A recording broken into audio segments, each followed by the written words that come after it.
O'zbek tili qoidalariga qanchalik rioya qilasiz? Men o'zi Qoraqalpog'istonlikman, Qoraqalpoqman va Qoraqalpoq sinfida o'qiganman, lekin o'zbek tilini aynan bizda darsliklar bo'lgan va telefilmlar ko'rish orqali o'rganganman. O'shaning uchun qo'ldan kelgancha o'zbek tilini mukammal darajada gapirishga harakat qilaman. O'zbek tili qoidalariga to'liq amal qilaman.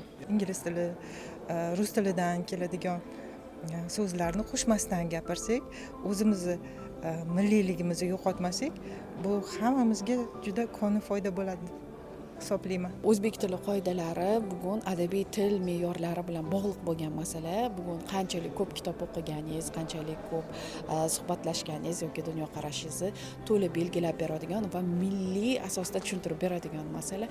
Va men o'ylaymanki, bugun o'zbek tilidan foydalanish qonun me'yorlariga to'la amal qilib kelyapmiz. To'liq amal qilishga harakat qilaman. Rioya qilmasdan iloji yo'q. Davlat tili o'zbek tilidir. To'liq foydalanishga harakat qilaman, chunki o'zim milliy tilash bo'lganligim uchun hammaga o'rnak bo'lish ma'nosida. Endi nima deydi, ko'chada odatiy tartibda o'rganib qolganmiz qaysidir so'zlarni qo'shib ishlatishga, lekin o'zimni tartibga solib turishga harakat qilaman, lekin baribir ba'zan ajnabiy so'zlar aralashib qoladi. Buni o'zimiz tartibga solmasak, buni tartibga soluvchi qonun yo'q aslida. 90% hozircha amal qilaman, 100% ga harakat qilyapman. O'zbek tili qoidalariga imkon qadar rioya qilishga harakat qilaman. Lotin alifbosidan foydalanasizmi yoki kiril alifbosi kundalik yozishmalarda? Lotinda. Lotinda yozaman. To'liq, chunki hozirgi hujjatlarimizda hammasi lotinda to'liq o'tilgan. Ikkalasida ham yozaman. Qaysida qanday kerak bo'lsa, o'shanisida yozaman. Biz o'tish davri avlodi bo'lganimiz uchun har ikkitada ham bemalol yozishimiz mumkin. Lotindan. Yana Lotin. Men kundalik yozishmalarda to'liq lotin alifbosidan foydalanaman, lekin ba'zi katta avlod vakillari tushunishim qiyin bo'lyapti deganda kiril yozuvda ham yozib turaman. o'zbek tilini rivoji uchun qanchalik hissa qo'sha olyapman deb o'ylaysiz? Hali unchalik hissa qo'shdim deb o'ylamayman, lekin iloji boricha, masalan, bitta tilda gapirayotgan paytda ikkinchi tilni aralashtirmasdan gapirishga harakat qilaman. Yo'q, hali biz qilishimiz kerak bo'lgan ishlarimiz juda ko'p. Qisman bo'lsa-da biz, men bir ayol sifatida oilani, jamiyatni bir bo'lagi bo'lgan oiladan o'zbek tilining rivojiga agar biz hissa qo'shsak, kelajakda farzandlarimiz ulkan hissalari bilan o'zbek tilini boyitadi deb o'ylayman.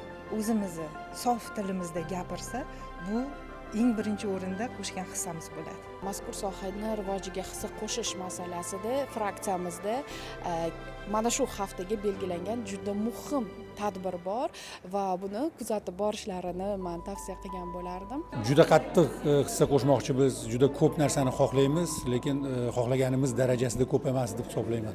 O'zimiz kundalik hayotimizda ona tiliga, davlat tiliga o'zimiz aylantirishimiz kerak. Meni ona tilim, davlat tilim, lekin bunga 100% erishdikmi? Shu masala ham muhim masala. Qonun talablarini bajarilishini avvalambor o'zimizdan boshlashimiz kerak deb hisoblayman. Harakat qilyapman shu o'zbek tilini nufuzini ko'tarishga. Asosiy men o'zim xursand bo'ladigan narsa mana Oliy Majlisda xorijiy safarlarga tez chiqib turamiz, xizmat safarlariga. Iloji boricha shu xizmat safarlariga borganda ham mana shu delegatsiya a'zolari bilan faqatgina o'zbek tilida muloqot qilishga, ma'ruza qilishda ham agarda u yerda tarjimon bo'ladigan bo'lsa, aynan ma'ruzalarda ham o'zbek tilida qilishga harakat qilyapman. O'zbek tilining rivoji uchun endi partiya ma'nosida hissa qo'shyapmiz. Nimaga? Chunki saylovoldi dasturimizda maqsadlarimiz bor va bu maqsadni amalga oshirish uchun bizda tashabbus g'oyalar bor. Oddiy fuqaro sifatida bolalarimni uyda o'zbek tilida gapirib, ularni o'zimizga o'xshab qolmasligi, jargon so'zlardan ko'p foydalanmasligi yoki ajnabiy so'zlardan ko'p foydalanmasligi uchun tanbeh berish orqali nazarimda hissa qo'shyapman.